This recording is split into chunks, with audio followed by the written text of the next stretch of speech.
बिस्मिल्लाहिर्रहमानिर्रहीम। बोलते कालम के साथ मैं आमिर रज़ा खान। और आज एक अहम खबर आपके लिए, खबर तो नहीं लेकिन आपके लिए एक हिदायतनामा के इस वक्त तमाम शहरों में सायरन पहुंचा दिए गए हैं। वो सायरन जो जंग से पहले बजाए जाते हैं। अगर कोई ख़तरा दरपेश लायक हो, कोई मिसाइल, कोई जहाज़, कोई ड्रोन आ रहा हो, तो पाकिस्तान के जो दफाई इदारे हैं उनकी तरफ से एक सायरन बजाया जाता है, जिसकी आवाज़ आप सुन भी सकते हैं। इस वक्त आवाज़ सुने और वो ड्रोन का वो जो सायरन का वो चलाने का तरीका है वो भी देख लें।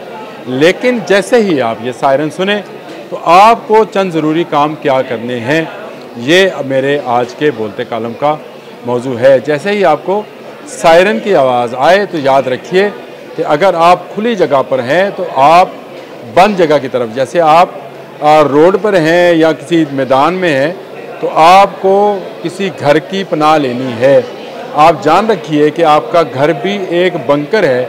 अगर वो लोहे और कंक्रीट से बना हुआ है तो ये एक बंकर नुमा घर है, और इसी बंकर में जो आपका करीब तरीन है आपको पनाह लेनी है। आपको किसी मीनार के करीब पनाह नहीं लेनी है, किसी बहुत ऊंची बिल्डिंग के बाहर पनाह नहीं लेनी है, और किसी दरख्त के साथ आपको कोई पनाहगाह तलाश नहीं करनी है।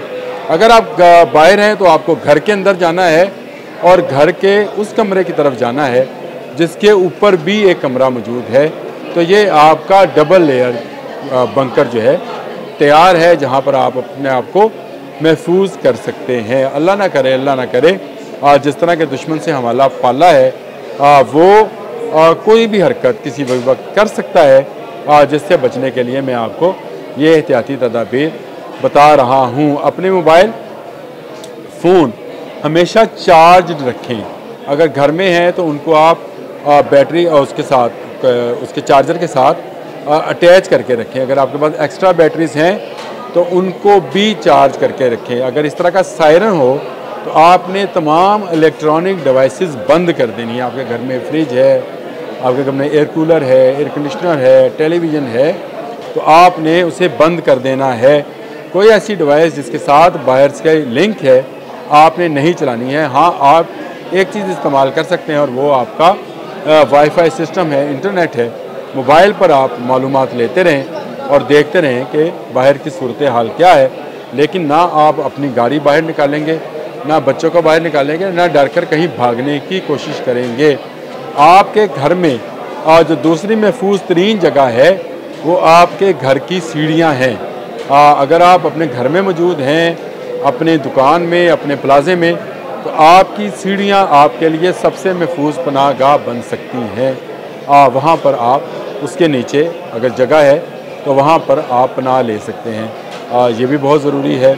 आप अपने घर में ज़रूर एक मेडिकल बॉक्स रखें जिसमें ज़रूरी अद्वियात, और अगर आप शुगर, ब्लड प्रेशर या इस तरह के दायमी मर्ज़ में मुब्तला हैं जिसमें रोज़ाना एक मेडिसिन लेनी पड़ती है, तो वो मेडिसिन भी आप अपने घर में रखें। खाने पीने की अशिया, ख़ास करके पानी जो कि बुनियादी ज़रूरत है, वो आपके पास स्टोर होना चाहिए। यानी आपका जो वाटर टैंक है उसको फुल रखना है आपने। पैनिक बिल्कुल नहीं होना है। ये वो तमाम एहतियाती तदाबीर हैं, ये सायरन की सूरत में हैं कि आपने अपनी तमाम रोशनियाँ जो हैं बंद कर देनी है। इलेक्ट्रॉनिक डिवाइसेस जितनी भी हैं बंद कर देनी है। कुछ होने वाला नहीं है, लेकिन आप अपनी एहतियाती तदाबीर को करते रहेंगे। अगर बाज़ार में है तो आपने घर में चले जाना है, घर में है तो घर के उस कमरे में जाना है जिसके ऊपर भी कमरा हो, यानी डबल लेयर कमरा हो। और अगर नहीं है तो आपकी जो सीढ़ियाँ हैं उसके नीचे जो जगह है वो आपके लिए महफूज पनाहगाह बन सकती है। अपने प्यारों के साथ रहिए, एक दूसरे से राब्ते में रहिए, टेलीफोन पे रहिए।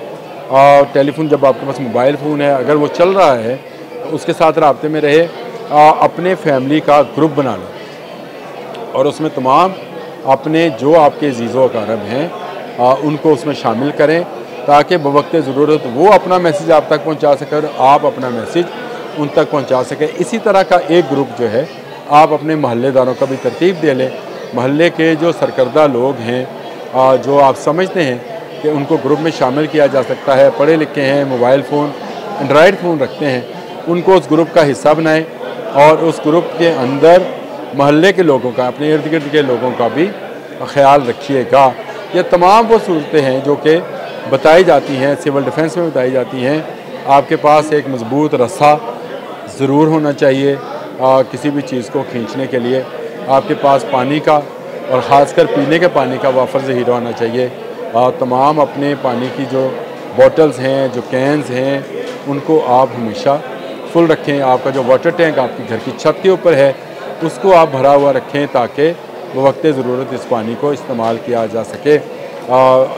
कोई ऐसी ज़रूरत नहीं है कि आप घर में बहुत ज़्यादा अनाज स्टोर करके रखें, बहुत ज़्यादा फल स्टोर करके रखें। याद रखें, हमारी पाकिस्तान आर्मी सरहदों पर जाग रही है हमारी हिफाजत के लिए। हम पिछले 2 दिन से आराम से सो रहे हैं। हाँ, कुछ जगहों पर हमला ज़रूर हुआ, लेकिन उस हमले का जवाब जो है उनको बेहतर तरीके से दे दिया गया। अब भी जो हमला होगा उसका जवाब पहले से भी बेहतर तरीके से दिया जाएगा और इंशाअल्लाह ताला दुश्मन को ऐसी ज़रूरत नहीं है। लेकिन पूरी दुनिया में क्योंकि जंगी हालात से निपटने के लिए एजुकेट किया जाता है, स्कूल, कॉलेज, यूनिवर्सिटी में बच्चों को जो है ऐसी तरबियत दी जाती है। सिविल डिफेंस की तरबियत देना शुरू भी कर दी गई है। NCCA की एक तरबियत होती थी स्कूल, कॉलेज, यूनिवर्सिटीज़ में, जहाँ बच्चों को सिविल डिफेंस के मतलब बताया जाता था, आग बुझाने के मतलब बताया जाता था। तो ये भी बहुत ज़रूरी है। गवर्नमेंट से ये भी मैं अपील बारहा करता रहता हूँ कि इसको भी दोबारा इसका आगाज़ किया जाए। इसी तरह आपको आग बुझाने वाले आलात और अगर आपके पास नहीं है तो ज़रूरी नहीं आपके पास कोई सिलेंडर हो जिसमें कोई गैस हो, आप एक बाल्टी में रेत भी अपने पास रखें। रेत अपने पास रखें, मोटे कपड़े अपने पास रखें जाकर जिनको गीला करने के बाद आग बुझाई जा सके।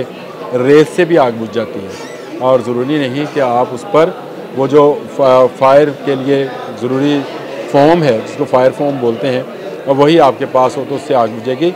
ये वो एहतियाती तदाबीर हैं जिनको इख्तियार करने के बाद आप ख़ुद को और अपने चाहने वालों को महफूज बना सकते हैं। महफूज रहिए, कोई ख़तरा नहीं है। मैं फिर दोबारा कह रहा हूँ, और ज़रूर हमारा दुश्मन जो है मकार है, दुश्मन घटिया है, लेकिन हमें अपनी हिफाजत के लिए तमाम एहतियाती तदाबीर को इख्तियार किए रखना है। इतना ही।